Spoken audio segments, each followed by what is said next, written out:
one to volunteer. Anyone would like to lead us in opening prayers with that?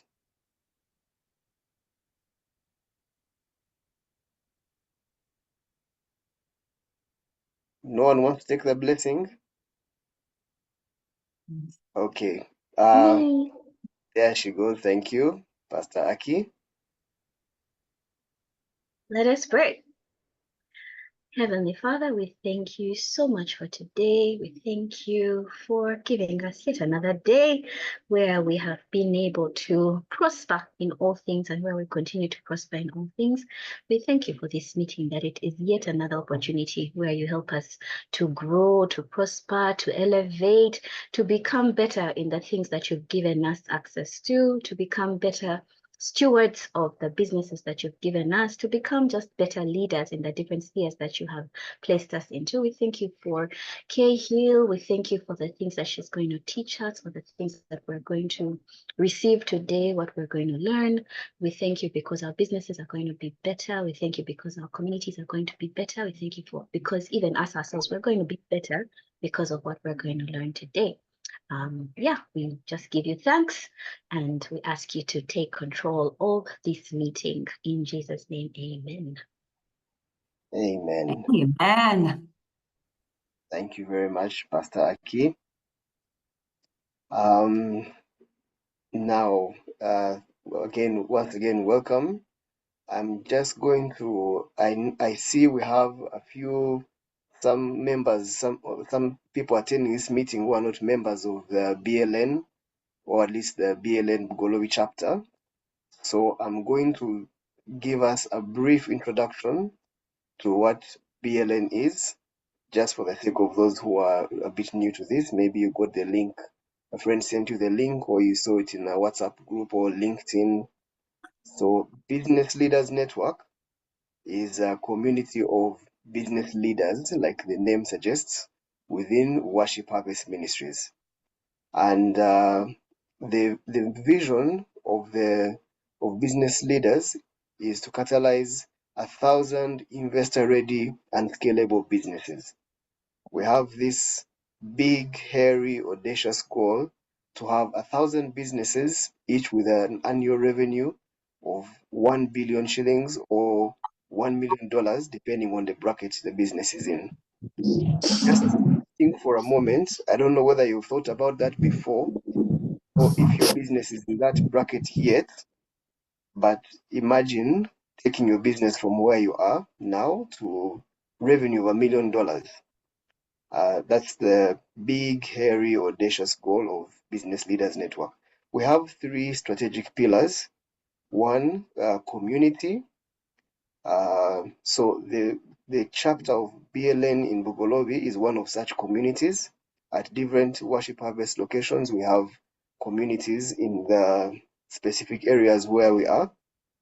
And there's also coaching. We're coaching and training business people to build their capacity to that point where they can be able to make that 1 billion and $1 million revenue. And then once we have, when a member has been in the community and gone through the coaching, they will be able to access the third, which is capital. We are building a platform for businesses to access financing, find investors. In fact, even among the members, there are some who are investors also, but they want to find businesses that are investor ready. Now, I'm going to share a link in the chat so that you can later read more about BLN for those who would like to know more about BLN. Now, in Bugolobi, Worship Harvest Bugolobi, we usually have a monthly meeting. It's often physical, but this time around we are doing it on Zoom. This is helping us to also reach a few of you who are not able to come to our physical meeting. We're happy to have you here today. We put together some offers for whoever is attending today, especially the first 20 people. So I think the people who are here now, if you are one of those who are interested, you are going to get a free audit of your online presence. You're going to submit your details, your business, maybe your website if you have or don't have, then We'll do an assessment and give you a report so that you have a professional view of where you are and where to focus your efforts. And you also get free web hosting if you don't have already, that will be available. Now, I'm going to shortly start hearing from our speaker. Our speaker today is the leader of our chapter, our Worship Harvest Bugolobi BLN chapter. For those who are in Worship Harvest, she's not new to any of you. Some of you are not in Worship Harvest. Maybe you've known her from an app. There's an app we used to use back then called Twitter. I think these days you call it X. Or you have read one of her books. She's an author. She's a digital marketer. She's one of the first people on many of these platforms. She has a lot of experience working online, and she has read books. In addition to real life experience, she has read books in Harvard and University of Cambridge and other universities, which I don't know. Maybe she also went to Makerere. Pastor Patricia Kahill, you're welcome. We're happy to have you today and to benefit from your expertise. And my name is Joshua Twinamasiko. I assist her leading the Bugolobi chapter, and I'm your host tonight. So diving right into it, business has gone online, and going by the concerns of some of our members, we thought this would be a great topic to discuss, because as BLN, really we exist to support and grow our businesses, and it seems like a lot of us need some help figuring out our online presence. So could you please start by explaining why a strong online presence is crucial for business today? Or actually, for someone who might be new to this, and indeed we have a few people who asked as they were signing up, how can they acquire more knowledge about this topic? Maybe if you could start by introducing to us, what are we talking about by online presence? What does it really mean? If I have a TikTok account, for example, is that what you're talking about? Please give us a bit more detail on that as you start. Okay. Thank you, Josh. Good evening, everyone. I was trying to meet someone. As I've already been introduced, my name is Patricia Kahill. So happy to see all of you Wow, I love you guys. Thank you for coming through. So why is a strong online presence is important? And what is an online presence really? Okay, I'm going to start with examples or questions. You may not have to raise your hand or anything, but you can put in the chat. How many of you use WhatsApp? And you are there and you use your WhatsApp every day. I'm sure on the survey, the registration form that you used, most of you actually said you got to know about this through WhatsApp. How many of you use LinkedIn? How many of you use LinkedIn? Or even know what LinkedIn is? You use LinkedIn? Anyone? Ish, me. Okay, Pastor Aki, I see that. Lina, I see that. Pastor Alex, this is Alex Hotmasters. Okay, I don't know who this other Alex is, but yes, I see that. Okay, online presence. I'm trying to get to my notes. Some of my things I thought I wouldn't be asked, and then I didn't put them in the real notes, but here we are. Trying to reference with my book where I actually defined what online presence is. So online presence is having print on online platforms or on the web, if it's still called the web. I don't know if you guys, you know me, I'm not a Gen Z, so I don't know how many of you are Gen Zs, but for Gen Zs, web is the whole internet. So we used to call it web then. And to use an analogy, I'm going to say, if you have land you have a presence on earth. If you bought land, you bought a plot of land on earth, like you have your 50 by 100, 100 by 100, you own that piece of land. So on the web, it's the same thing as having a piece of land. So online presence says, you see that plot there? That's Kahill's plot. So she's on plot at P. Kahill on Twitter. She's on plot Patricia Kahill on LinkedIn. She's on plot Patricia Kahill on Facebook. That is what online presence means. That when I come to look for you on these platforms, on the web, you are there. If I Google you, you are also there. That is what online presence means. So why is it important? It's important because your reputation, it's a place where, I'm going to begin with reputation because it's the easiest that came to my mind. It's a place where your reputation, you can represent yourself in the way you want, and you can defend your reputation. That's the first part. Now that is on the personal part, but also works on the business side. So then it increases visibility. So I'm going to mix them. Your personal side as a person, but also on the other side as a business. So for the business side, it increases visibility. Remember, it's a plot. So now your business has a plot on LinkedIn. It has a plot on Facebook. So you can do everything you want to do on that platform according to the standards and guidelines, regulations on that platform. The other part is credibility and trust. You create your own credibility and trust among the people who come to visit you. You welcome into your plot because now you have built it, you've put a house, and the house is, you've put your pictures, you've put content, you write every day, you engage with people. So now people have come in and they're like, wow, this person is building a good house. It has a swimming pool. What? That is how it looks like.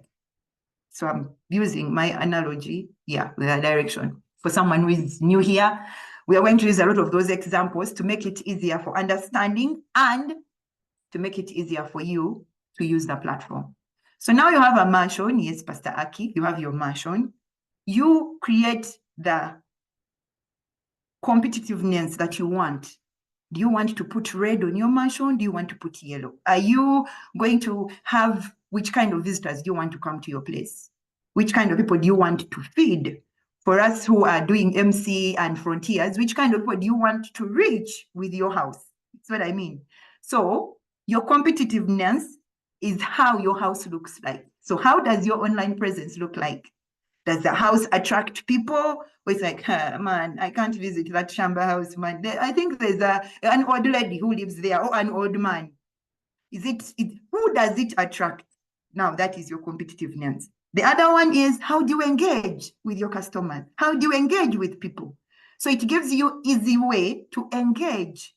So if people come through and knock on your gate, like, hello, or you'll be like, whoa, and then people run away. So do you have dogs at your mansion, or you have a good askari who is engaging, who is interactive, who talks to you, who talks to other people and brings them in? That's how you engage with your customers.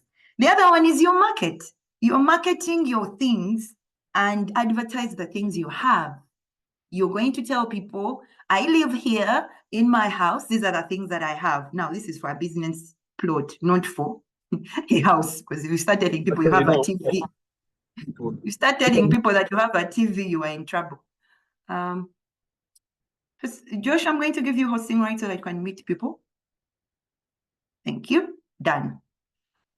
Okay. Going back to pinning myself. Wow, can I pin myself? Yes, I think I can. Can you guys see me? Am I seen? Pinned? Yes, please. Okay. Thank you. So I was talking about marketing and advertising. This marketing and advertising is for your business. You're not going to advertise and market your house appliances. Now, this one is for the business side. You're going to tell people, oh, you see this plot? We sell clothes, we sell shoes, we are doing decorating in arts and creatives, we sell appliances. These are the services that we offer. These are the things that we do here. So that is the plot. Again, sales and revenue growth. It helps with that because we can know where to find you, we can see you, we can talk to you, we can buy, we can use Momo on your platform, easily buy direct. This is now people who have on e-commerce platforms. The other one, brand awareness. We get to know that, that house is Pastor Aki's house. That house is Pastor Elroy's house. That house, yeah, we get to know. We get to know where you are and where to find you easily because your brand is in our faces. Lastly would be customer insights. You receive customer insights like, man, your house color, no, doesn't attract us. The product you're giving us is not nice. And because people cannot always find us where we are, now I'm now connecting it in real life. The web and now real life. People cannot find you where you are directly as a business, yet you're saying you supply to the world. So the easiest way they can come to you is on the platforms. So you get feedback, you get insights on what the product they took, you get criticisms, yeah, they come through, and you also get more orders, yeah. Lastly, I would say, which wasn't on my list, but I just come to my head, is your business grows. There's always a business growth that happens when you have an online presence. Because now I can find you all over the world. I'm going to look for you everywhere, and I can find you anywhere. If I'm in Germany, if I am in the UK, if I am in Chad, if I am anywhere, if I am in Ghana, I can still find your business by just getting onto the web. I hope I have answered your question. Pastor Josh, back to you on your question. Yes, thank you very much. That was a very good introduction. Even with mansions, I think the idea of a plot really explains it very well for someone who is new to this. Now, if I may ask about something which very many people have on their mind, is social media. If you can get into social media a little bit more, as a business, what strategies can one, you can just get into that a little bit more for, and we have a few questions that came in. Some people asking how can they effectively manage TikTok as a business, and also how can they prevent hackers from attacking their social accounts, because we've seen cases where someone has grabbed a social media account. So I have two questions to answer. Let's begin with the practical strategies. I'm going to give you practical strategies on how you can have your online presence as a business. I'm not going to do, okay, some of the strategies can work for personal brand because they worked for me when I was just starting out, and they also still work for my business, but I'm going to mainly focus on the business side.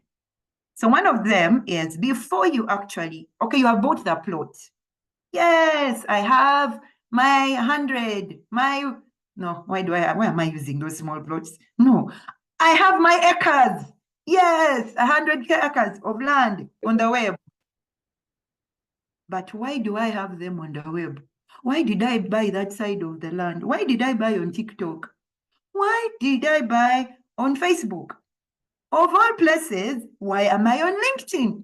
Why do I have all these acres? You have to ask yourself those questions.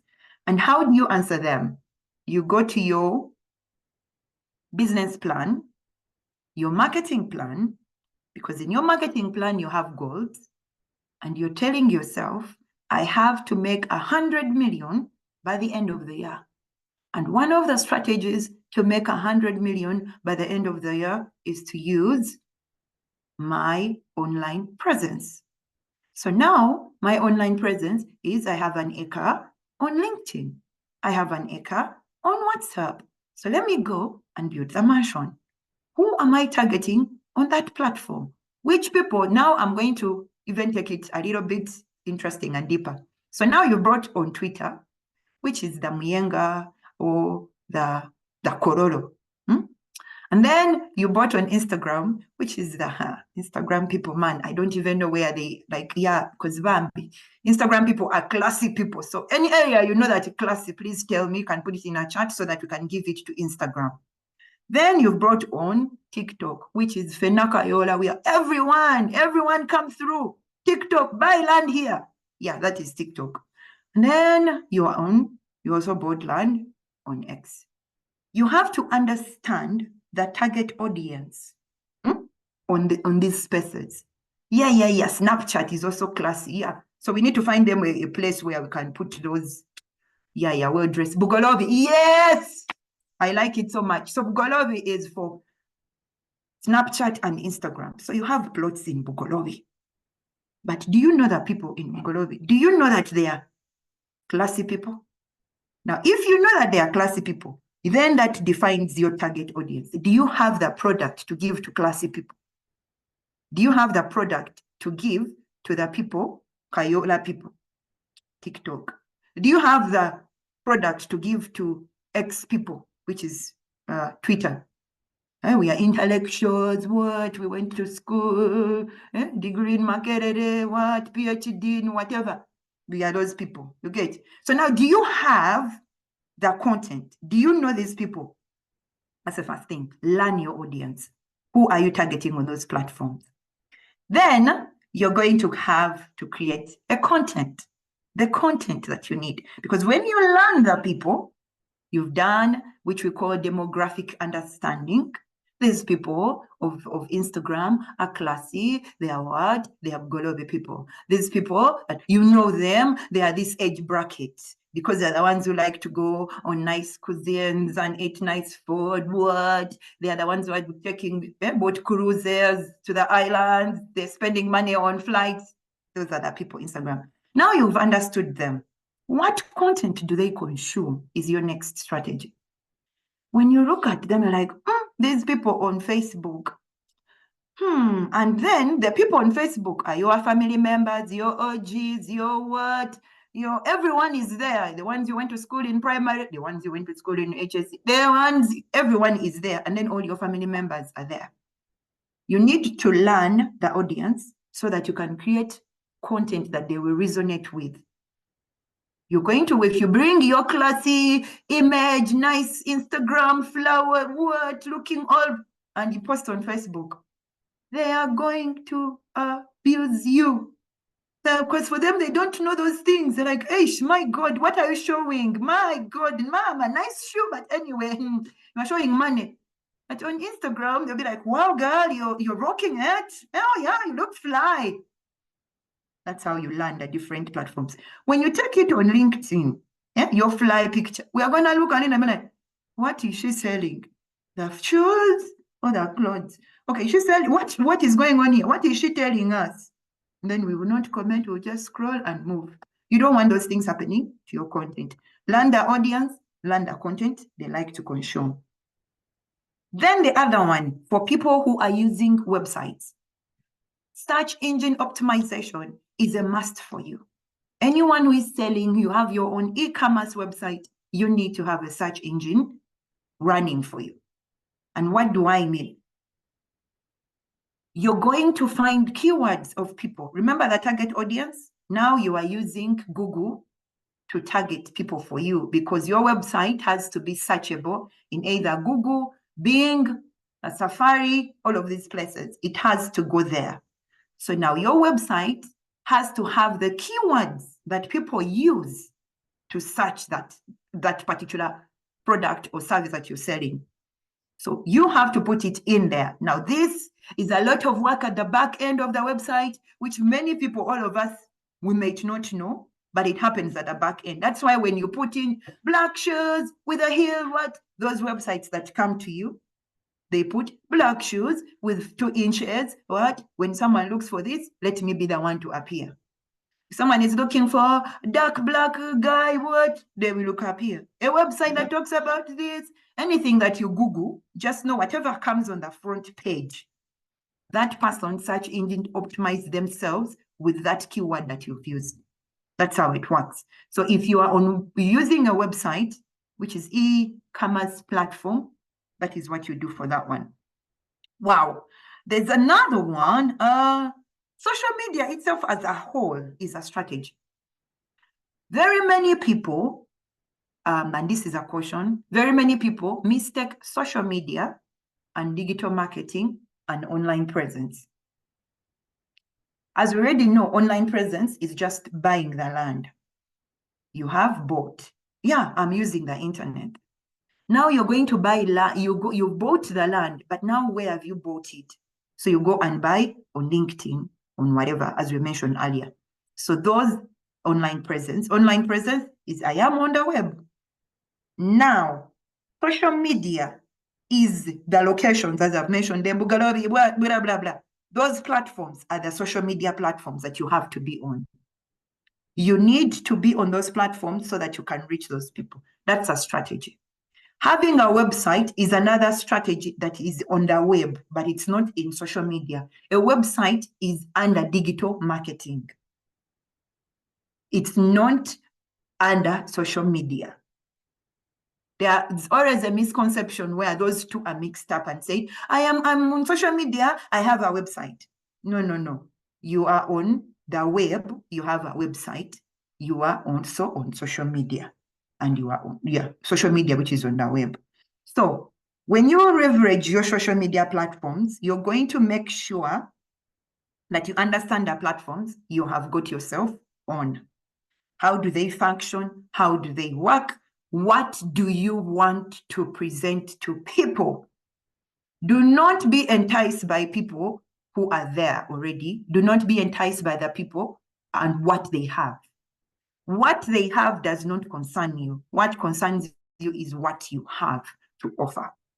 When you go with where everyone is going, you're going to miss out on making the money that you need to make, on reaching the people that you need to reach. You need to understand your product, who needs it, and where they are on the web. If you're sure that your clientele is not on social media, stick with your e-commerce platform. But I would suggest that when you are there on your e-commerce platform, you create also social media platforms where you tell people, you say, guys, here, I have a branch on social media, but I actually sell these products on the web, the other side. So it's like, you see how police has small barracks on different locations, but when they arrest you, they don't keep you at those barracks. They have to take you to the main place. Like, so let me say if you are in Tinder and they arrest you from Nigeria, the barracks there, they have to they would put you there for like 2 hours and then grab you and take you to Tinder police post because they has a better lock up place. That's what I mean. So it's wow, why did I even go in prison? But anyway, makes a little bit of sense. So when you have your website, which is Uganda Police Post, Uganda Police Post, or the Uganda Police Post in Kampala, that's where the original police, Now, but they have these more small branches that bring in people. I don't know even where I went to prison. It still bothers my head. Anyway, it's the same thing that happens online. So your website is the main police barracks, and then your social media platforms are the ones that, we can't arrest him here. We can't even keep him in ourselves here. Please send him, put him on Nakabangali and take him to CPS. That's where he needs to go. So CPS is your website. Sure, forgive me for using prison. I don't know. Yeah, we've been walking, marching. So just I guess that's right. My brain is still in the march. Content calendars. I need to mention that when you're doing your content, you need to have a content calendar. Now this has gone to what we call content marketing. Content marketing is a strategy, as you've seen, web, social media, content marketing, and before there was target audience. So target audience, website, social media, and content. Because all these platforms up here, website, social media, need content. What do I mean by content? Flyers, videos, pictures, word content. You do all these things, video, audio, the audio of Zoom and webinars, chats, all that is content that you use to engage people, to interact with people, bring them in, sell to them, all these things. You need to have a content calendar. Very many people just wake up and be like, today is what? Friday. Bring that shoe, bring that shoe, bring that shoe. Take a picture. Yeah, we post that one. It's Friday and it is raining. 10 a.m. Why are you posting a hill on 10 a.m. when it is raining? People are looking for gumboots. They are looking for boots. You're posting your hill because you didn't plan well. You didn't plan. You need to plan earlier. Anticipate also. Like, okay, Friday, people are it's a free dress, freestyle, wear a t-shirt and jeans and go to office. So that means people are going to be also looking for sneakers. Accidentally, when it rains, you change your content calendar and they're like, okay, it has rained. Let's also put there the boots. Have a content calendar that helps you, that when your mind is not thinking of creating content, there's something that can go up that you post. When you are in the state of creating, it was already there. Yeah, you need to have that. That's a must. Please have a content calendar. I beg of you, have it with you. Okay. Lastly is, not lastly at all. Email marketing. You see the emails I was sending you? Just to interrupt briefly, I thought we could answer this while we are on the content. Pastor Aki is asking, does it mean that you have different content for different platforms? Yes, you're going to have. So what I tend to do for my content and for my clients' content, we tend to topicalize it. So give a topic and say, I'm going to use a boutique and say, we're going to talk about the coats this week.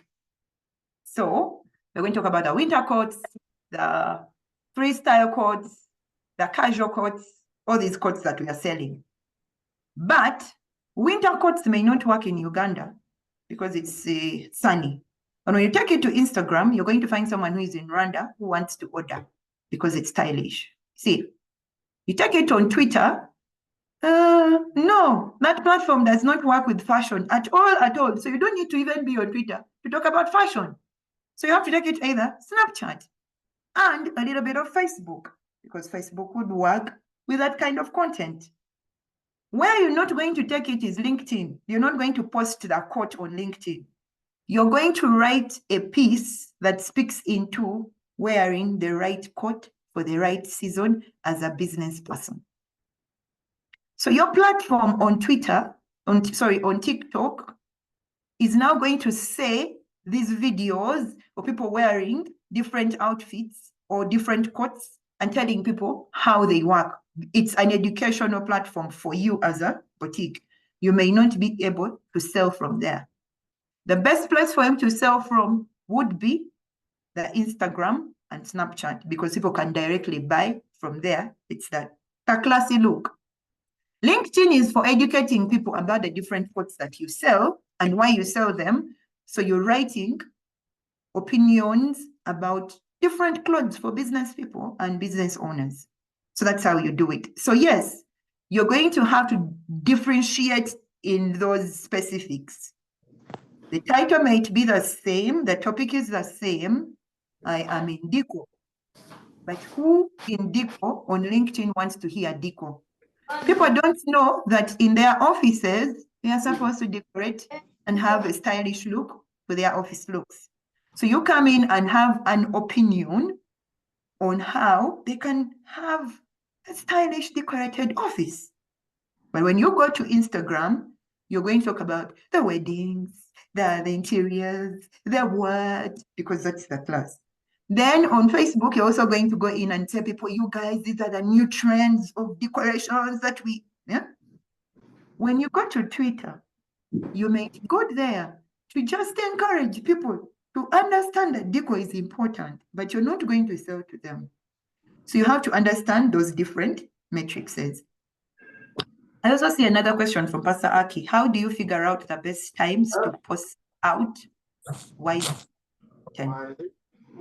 This question I always ask myself before I post. I'm like, Is it the right time to talk about this particular topic? What are people talking about?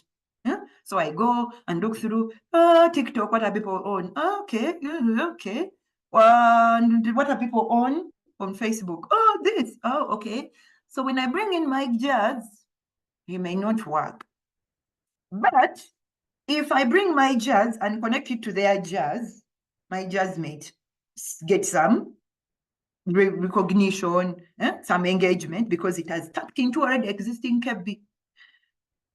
This speaks into what we already said, that social media begins with social before it is media. So you're going to find, like normal day life, you find people in their KB, but you have something to tell them.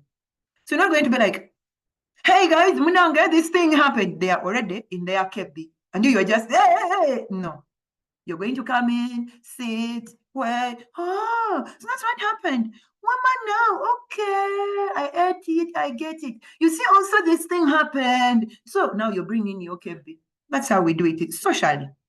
It's not different online. It's the same thing that happens online. So you go in and analyze which KBs are going on. Where do I fit in? Can I drop my bomb and walk away? Do I kill people when I drop it? Or people will duck and disappear and I won't have anything? That's the best way to do it. So there is no wise time. It's just wise understanding of the conversation at hand. Recently, we've been saying, read the room. Read the room. Why are you talking about drainage when we are marching? Read the room. Come back with your drainage after we have finished marching. That's on Twitter.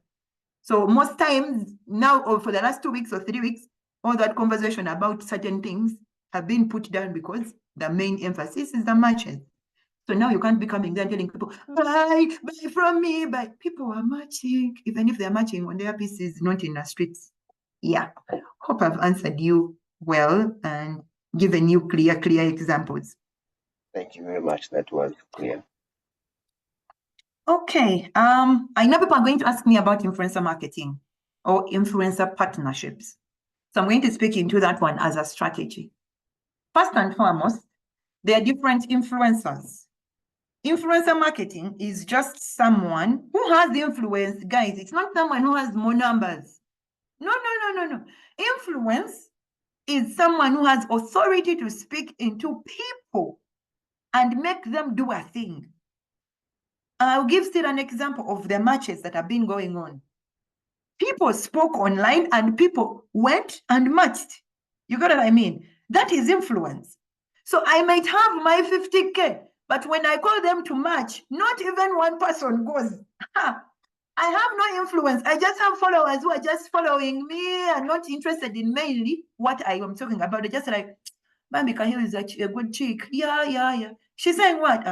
Man, I don't believe in her things though. But I like hearing what she's talking about. That's what happens.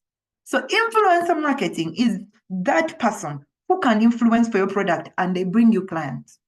If they can't, leave the numbers. Don't call them influencers. I call them online billboards. They come, they post a thing for you, and people see it like, wow, oh, that's a nice billboard. Wow, they're selling that product. Wow, okay. Then they have those likes, then they send you a report. I reached 10 million people.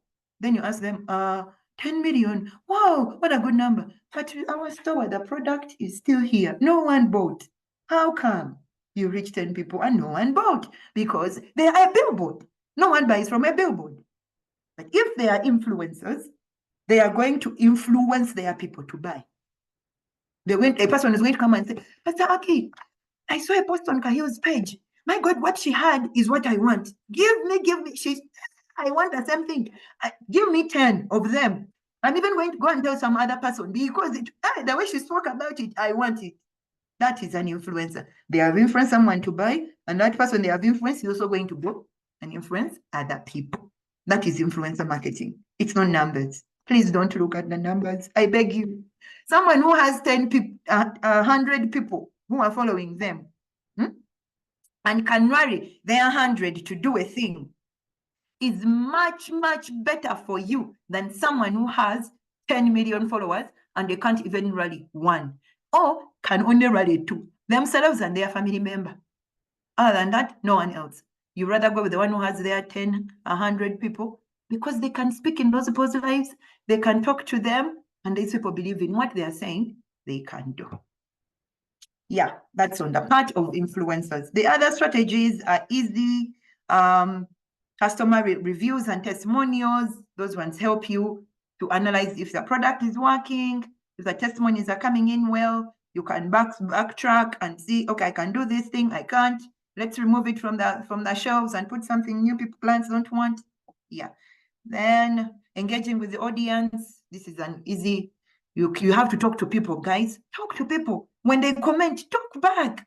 Someone comes and likes your post, and then Facebook did a thing. I know we don't use Facebook as much as we used to do, but Facebook did a good thing. We used to have like and comment. So people would come and like, which is happening on Instagram. We like. Even someone who is annoyed likes. Even someone who is arguing is liking. Even someone who is pissed is liking. So you come like, Bane, people like my thing. They like it. I'm sorry. Some of us were pissed.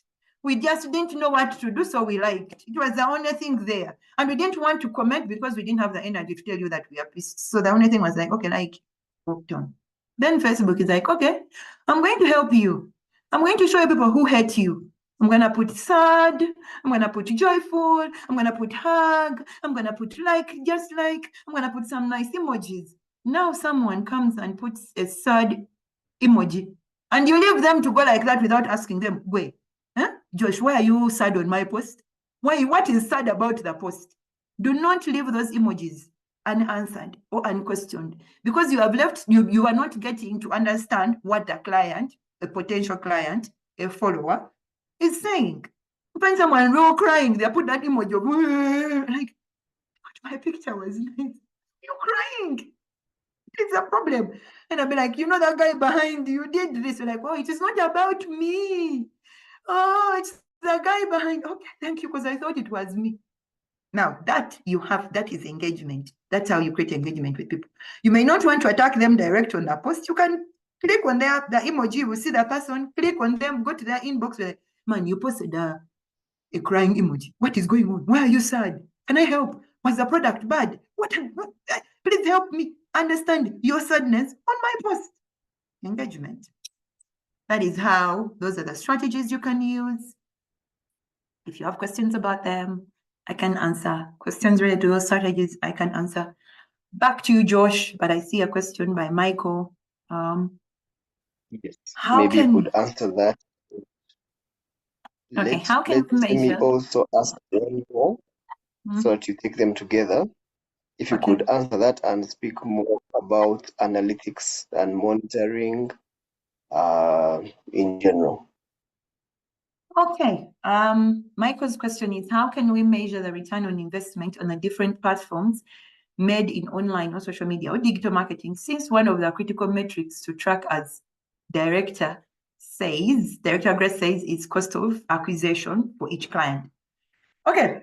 So this one is a deep one. It's really goes into the real marketing and so this is what happens. You have a budget. Let's go back. You have a business plan. You have a marketing plan. In the marketing plan, you have a budget in the marketing plan. This amount of money we are spending on our marketing. On that marketing plan, marketing budget, you also have the budget for the different things you want to do in marketing. Use TV, use radio, use social media, use our website, put in Google Ads, all these things are there. And then you put money on them. Now, cost of acquisition is related to how much money did we plan to use, how much product has been brought. So money, product, get them, divide. That's your cost of acquisition. How much money did we use on the Google Ads? How much money did we spend on the influencers? How much money did we spend? Were we spending on the, you guys don't even analyze that the social media manager or your digital manager or your digital marketing executive falls under the budget of marketing. They are supposed to be there. They are not in the general structure. They are under marketing, and their money comes from the marketing budget. They are under the marketing department. So the money that the marketing department is receiving is the one that employs a digital marketeer or the sales managers, what are on there. So when you're measuring you're now looking at, we planned 10 billion for marketing. How much money came in from the efforts of marketing? So now you start saying, social media executive, we pay you 2 million and your budget has 500 million. Please tell us how much money your budget and yourself have brought in. Then they bring you reports. You know, we use these efforts on social media, Facebook. And Facebook, we spent 2 million on ads. Then we did the flyers, we did the content, all together, we spent 5 million. And all those efforts, yes, we reached these people, which has grown our existence. People now know us, they know our presence, we are around, we are here. But then and other than knowing our presence, these are the orders we received. These are the orders we received from those efforts. Then they pile for you, then you equivalent, like, okay, how much do I put for reach and impressions? How much money does that make for the business? How does that look like in money terms? Now that is the cost of acquisition. Like, how much money did we make? Okay. Oh no, getting to be known by 200 million people around the globe. How much money does that resonate with us? Then you then look at the product itself and say, these are the products they bought, or these are services we have provided, and this is how much money they paid us. Then that is when you're like, okay, I think our cost of acquisition per person is 1 million per person per product. Yeah. Then you start now revising and seeing how it can make sense. The other question was about analytics. So analytics, this is another department in the digital marketing space, which very many people have gone deep into learning because it's a numbers game, which also speaks into the cost of acquisition. Michael has asked. Analytics are provided by every platform you're on. Even now, we know on Zoom right now, we have 23 people who have come in. Our efforts, how many people did we reach? We reached around what? All the different platforms we posted. How many people responded? We had like 50 something. How many people actually came?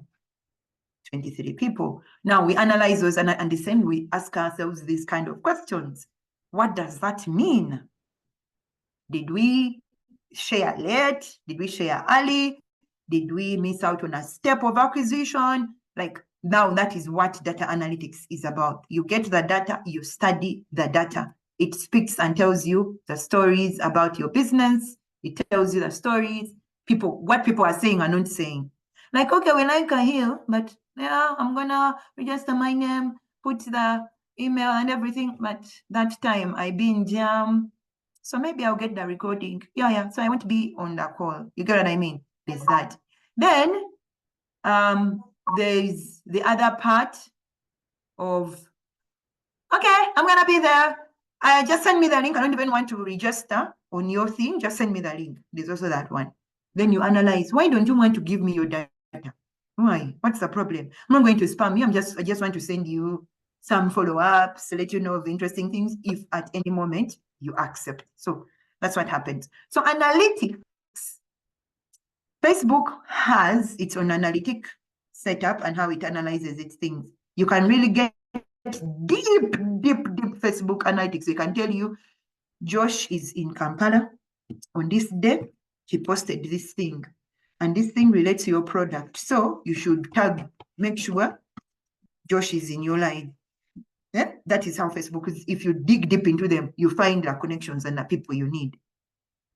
Twitter, right now, we have to buy the analytics to study them because they know that the value. Earlier, you could know how many people you reached, who interacted with you, why they interacted with you, what times they interacted with you, which is the same with Facebook. This also happens with Instagram, where you do the same thing. You can find when, how, what they said.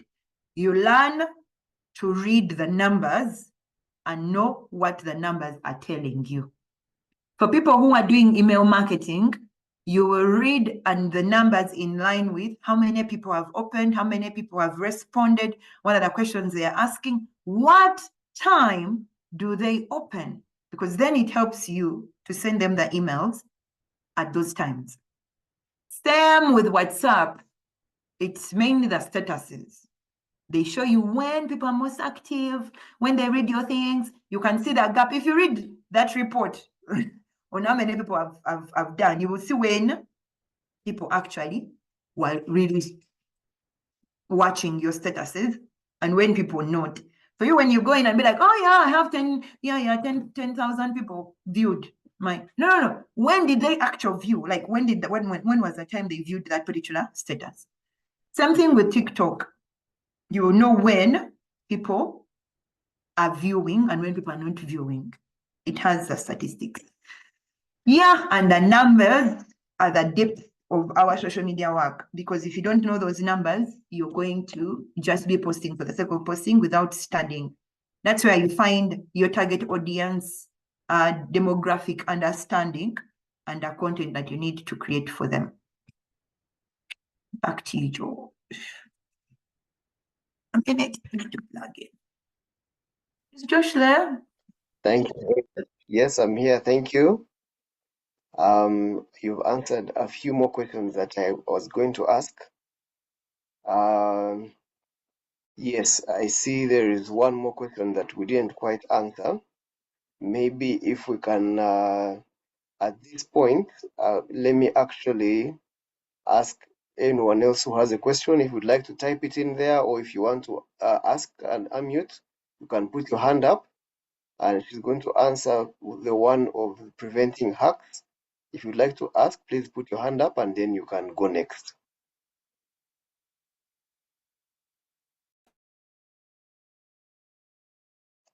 I think you're still muted. I see 2 questions. I'm going to be answering those as others come through. Wait, there are 3 actually. Someone else up here. How would I be right to say? Would I be right to say that an individual or business need not be on all web or online platforms? Yes, Alex, you don't need to be on all of them. Just understand them and know where your business is best suited. Kindly advise on one. They advise one on the critical selection of which online space to have presence on, so as to optimize engagement and market research and return on investment. Okay, Alex, on that one, I can't advise because I don't know your business. I don't know what you're in, because the businesses dictate where they are most worthy to grow or thrive, which platform they will be able to thrive on. I could say Twitter right now, but then and you go and you don't thrive from there. You might be even more suitable to not be on any social media platform, but have your own website where you have your events and everything run from there. So it's mainly understanding the goals of the business, what the business is about, that speaks into. Last question, how to prevent hacks on social media accounts? Now, recent years, which is when Facebook got blocked and we started using VPNs, is when this hack thing became a recurring thing. The platforms are actually safe, very safe, because I'm telling you, your Instagram has not been hacked in. You have not had anyone say, my Instagram has been hacked and taken over. Everyone who is complaining about a hack is on Facebook, because Facebook has found you using a VPN that keeps changing your location. Today, you are in Canada. An hour later, you are in China. The next hour, you are in Ghana. Man of whom God. Hey, woman of God. Are you the Holy Spirit? You are not. Even you are not God, omnipresent. So even the algorithm on Facebook is like, oh, did God come down into this person? No, they are everywhere and nowhere. So they're like, no, someone might have hacked them. And then they take over. The other part is the VPNs you are using have been infected by Indians. They have taken over because they know Ugandans are looking for VPNs to work with for their Facebook accounts. So they have taken them over. So you go in, you give it information and then they take over your Facebook. And they're like, my Facebook, I can't recover. What? Then Facebook is like, but you are the one. You logged in on this day. But I'm not the one. Someone has taken over and they're posting for me. The VPNs. So that's why most people have decided to leave their Facebook alone. Come in once, be like Facebook to say, oh, you still exist. You are in China. Okay. Then you come back again and say, okay, I left China 3 weeks ago. I'm now in Canada. Something like that. But the people who are using the VPNs and you want to use them very well, get a good VPN. I'm not going to advise you on which one. I know Josh will be the one to help you with that one. Get a good VPN. When you get it, position one place, be in one country, be in Canada, be in Germany, there, and say, this is the only country I'm going to stay in. So that the algorithm of Facebook knows, oh, Bambi, they have left Uganda. They are in Canada. They are still there. They are still staying in Canada. Then that VPN should also be safe for not anyone to like hijack it to get your data and take over your Facebook. All the other platforms are not suffering as Facebook has been suffering, because ever since we got locked out and got onto VPN Katemba, hacks have become hacks. My Facebook has been taken over. So the advice is you find a right VPN to use and stop jumping from one country to another. Even planes are not as speedy as that. My God, they are not as fast. They are not speedy. They are not Formula One cars. Like even Formula One cars can't do what you do. Like you log in now and then the next minute, when you go off, then you come back like, yeah, 30 minutes later, you are like, wow, how did you leave India to America? Anyway, how those are showing you how to prevent hacks, except if you have an experience of an account that has been hacked that is not Facebook, please talk to me directly on that one. But if it's a general Facebook, my account has been taken, that is what we found out. Actually, we spoke to Facebook because we are meaning the digital marketing society, because most of the people were complaining in the society. So we're like, Facebook, what's up? Like, man, your country, what? We can't help you because the algorithm is this. Yeah. Can I just add one comment to that? Please. Just to avoid hacks in general, now speaking as someone who is into cybersecurity, just using some sensible tips. For example, use a strong password. Don't use your middle name or your mother's maiden name. That means that someone can easily hack you just that way. But also, if you set up two-step authentication, like many of these, if not all, have that option, you can set up, if a certain Indian manages to get your password, he needs to have, for example, your smartphone to receive a text message, or he needs to have your smartphone for an authentication code. That drastically reduces the possibility of being hacked. Otherwise, everything Shah said, I agree. Please continue to the next. Is there an app that helps to gather, analyze, and give suggestions? No, except if you're going to create yours using AI. And when you're using AI, you have to feed it information, then it can analyze for you. That means you're going to download all your analytics and then tell AI, please study and give me an answer. I know someone who is working on something like that, but it's going to take a long time, a long, long time. Data analysts have some kind of systems that they work with that can help study and analyze and give you what they think is the data saying, but they won't give you specifics in regard to your business, except if the data analyst is in your business. Like their job is to analyze according to the functions of the whole business. So they know the business plan, they know the marketing plan, they know the goals, they know everything. When they get the data, they're like, we are set to do 10 billion. Oh, what is the data saying? We did 100 billion. How did we do this? We gotta do it again. Now, that is someone who is in your business. Someone who is out to be like, oh yeah, you did 10 billion, you did 10 billion, and this is how you did it. Yeah, that's what the data is saying. They won't give you that ounce. So, but you as the owner of the business, you know your owns, you know where that joy comes in. So you can sit and Learn some numbers. Digital marketing has no school. That's the other thing I need to mention. We learn these things on the go. We learn them every day because things keep changing like nothing, like real nothing. Anyway, so yeah. How would I track influencer performance? Influencer performance is according to your KPIs, key performance indicators. What have you set as key performance indicators for this influencer? Have you told the influencer that a minute?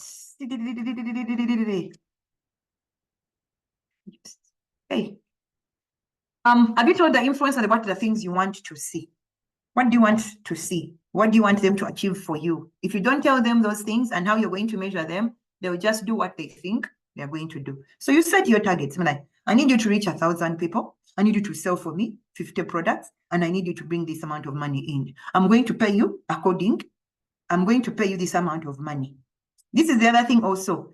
You can make influencers affiliate marketers. What do I mean by affiliate marketers? Who influencer can use awareness as a goal, but also be a salesperson on the other side. They influence their people to buy by creating awareness of the product. They use the product, they tell people how it is done, how it is good. I don't know if you guys have seen these people who are now promoting Toyota cars, but they're not actually driving those cars. I'm like, Chick D, I saw you on a border. You're just seated in a car and you're here telling me to buy the car because you're driving it. Chick D, just me. This lifestyle you're talking about, I don't know, I don't see it. Because the person who gave them the gig did not give them the right key performance indicators and the right way to represent the brand. That is how. So get right key performance indicators and you have the right influencer. Some of these things actually for the influencer marketing, I have it here in here. I really wrote in depth on how to find the right influencer. And order this book on my hero books. Yeah. It's there for 30K. So, yes, Josh, you want to say something? I've just received a message. Yes, I was just saying we are out of time. We had planned to run this up to 8 p.m., but seeing that you still have a lot of questions, please allow us to keep going a little bit longer so that we answer everyone. Is that fine? Please give a nod to say yes as she continues to the next question.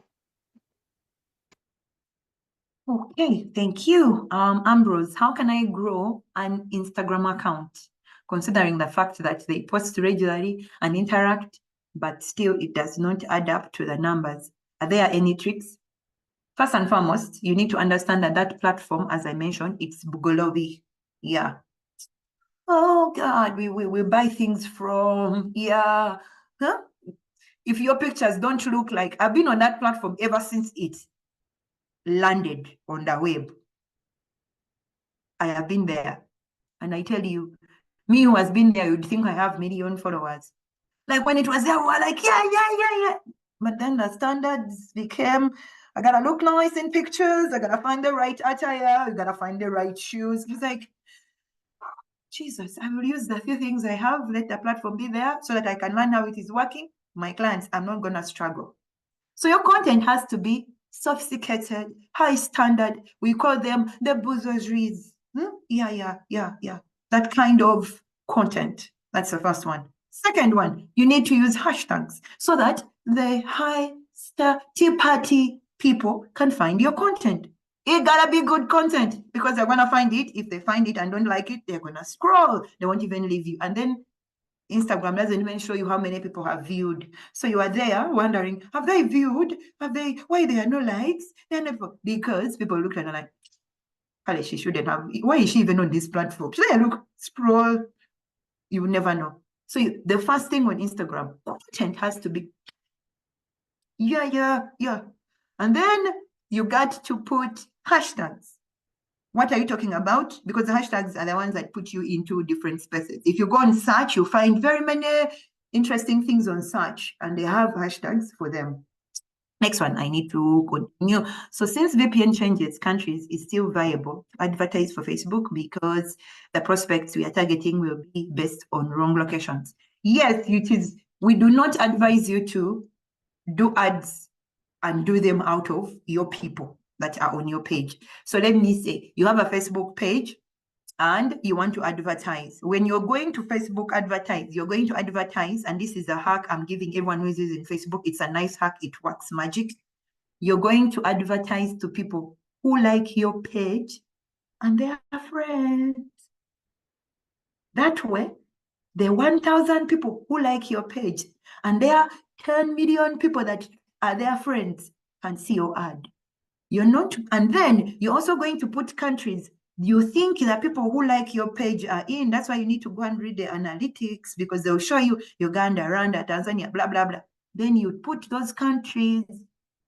That will help you with your ad on Facebook. It would, but if you do general, general, everyone, I promise, you will not find it. And you put Uganda, I'm sorry, Uganda you won't find at all. It will come back zero because you can't find anyone in Uganda. Okay, could you kindly speak about using YouTube? Oh yes, YouTube. YouTube is I would say that the YouTube is the TV. How TV used to be is now YouTube, because we got YouTube to watch all our sermons, learn things. That's what YouTube is about. So for it as a strategic social media platform, you need to be able to also have good content, be consistent. YouTube is about consistency. If you drop like this, the algorithm on YouTube drops you like it's hot, like you're done. So if you're saying Wednesdays are your days for posting, keep it Wednesday. Your numbers will grow, your followership will grow, your reviews will grow. The moment you drop, your numbers will start dribbling, you'll start seeing very few people, it happens like that. It's a good platform if you are able to consistently develop content. That's why it's losing people to TikTok, because TikTok, you can post anytime, you can do whatever, and because YouTube is for long videos, an hour, 2 hours, 3 hours, people are like, when will I have all this content for an hour? Jesus. So you go on TikTok and like 10 minutes, 2 minutes, a second. You're like, this one I can do. So those are the things. So on YouTube, you gotta have a lot of content. We are buying things from the village mall. Wow. My questions are done, Josh. So I don't know if anyone had, I saw a hand, it went down. So I don't know if there's anyone here who. Yes, there was a hand. Please put up your hand again if you still have the question, but it might have been answered. There you go. Yes, okay. Yes. Michael, let's start with you. Thank you, Kahill, and everyone. So yes, my question is simple. You talked about like sense checking the people that we want to sell to. I don't know, have you used that platform? I think it's called Google AdSense. Yes, Google AdSense, as well as there's something I heard from someone, I think he's a programmer on Twitter or X, where they pull like data. Okay, I know it's used by banks, but they pull up data and then they find out, okay, maybe these people in Bugolobi or around the Zero area, like which bank are they talking about? And then they will know that, okay, these people may need an ATM, and then they plug it there in that thing. So I don't know, can you speak to that? So the content that the data you're talking about on on Twitter used to be available before it became X. I will use that data. It was so easy. You could go in and see, you could put in your name and ask it to tell you who is talking about you. And Twitter will just give you a whole bang of people what they're saying, and then you could analyze what they're saying, and then you could then come back and start the conversation in regard to what people are saying about your product or service.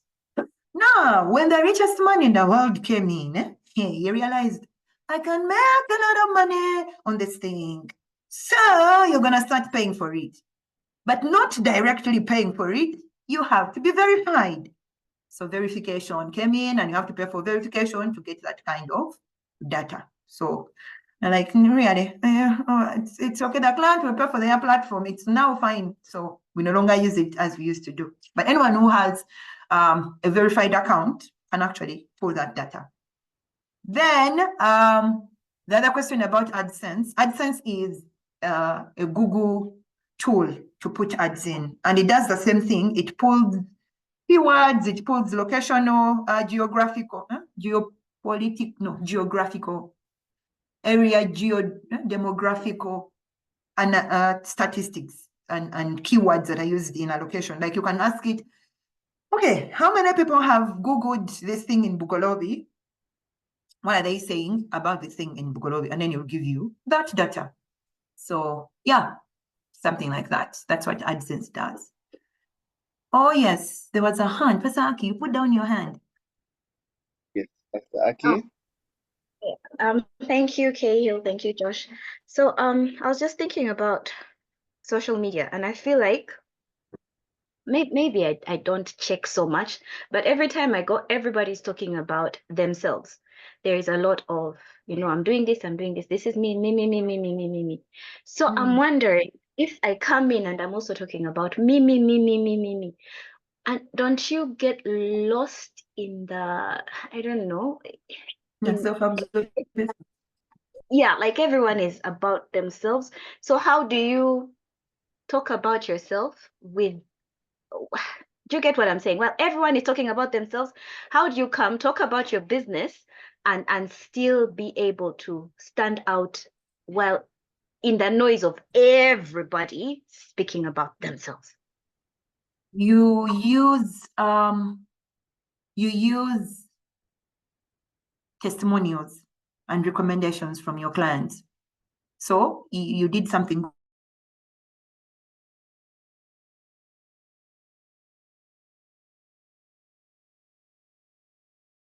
Person is saying this is it, they liked it, this person is so and so. Now you remove the focus from yourself to your client. My client wanted this, and we got it for them, and this is their feedback on it. You get what I mean? Yeah.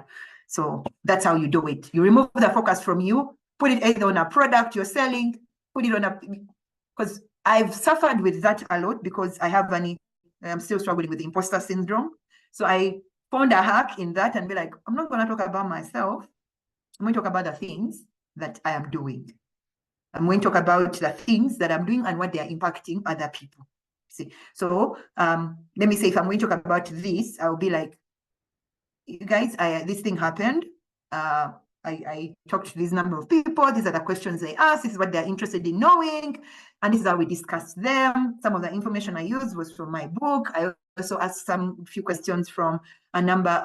I did my research on these websites, which I'm not going to be like, I did this thing, and then I answered like this, and then I told them this, and then no.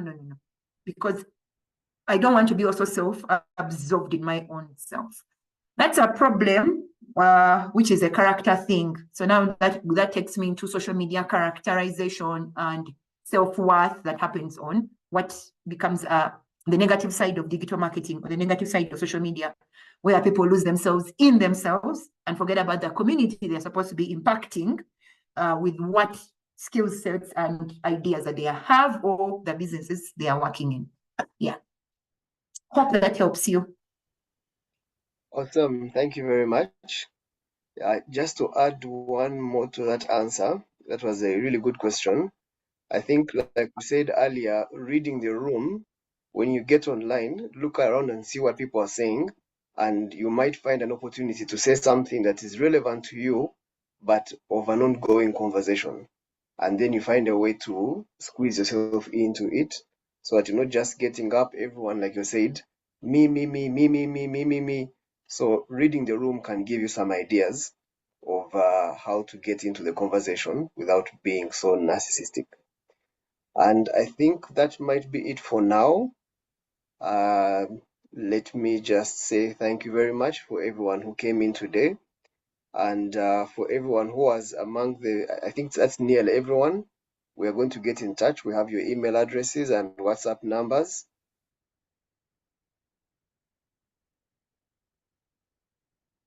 Hi, you don't see him. Looks like Josh dropped. We'll Okay. get in touch with the details of how to give you online presence, and you're free. People who might not know.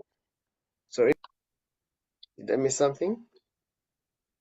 No, you kind of like had dropped, but it's fine. You're now back on. Okay. Yes, I was just saying I will send a link to BLN for anyone who wants to know a bit more, even those who are members, just in case you missed that link, which summarizes everything nicely. And then, I want to say thank you, Pastor Kahill, for sharing with us your expertise. You are one person who has got really good experience in this. And today we've really just gone over the top. You have our contacts, and some of us were in the right groups. Please let us know which topic you'd like to dive into a bit more. Is it content marketing? Is it website? Is it analytics? Just let us know which particular area you would like to get into deeper. We've really gone wide, just an overview, but would like to get in deeper where you need us to in subsequent sessions. And thank you very much once again. I would like to ask Elroy to lead us in a closing prayer. I hope you are near your phone. Okay, I can hear you. Can we pray? Yes, please. Lord, thank you for the time that you have learned.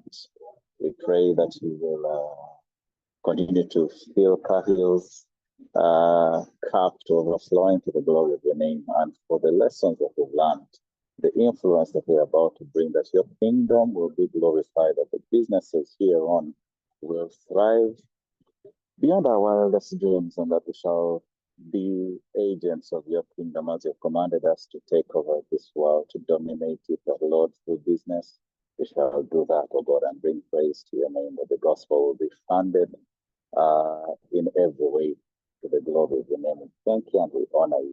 In Jesus' name we pray and agree. Amen. Amen. Thank Thank you guys much. for coming through. Thank you so much. Thank you guys for coming. You're welcome. Okay, I'm gonna. Thank you so much. Thank you. Bye-bye. Have a good evening. Bye. Bye-bye. Bye-bye. You can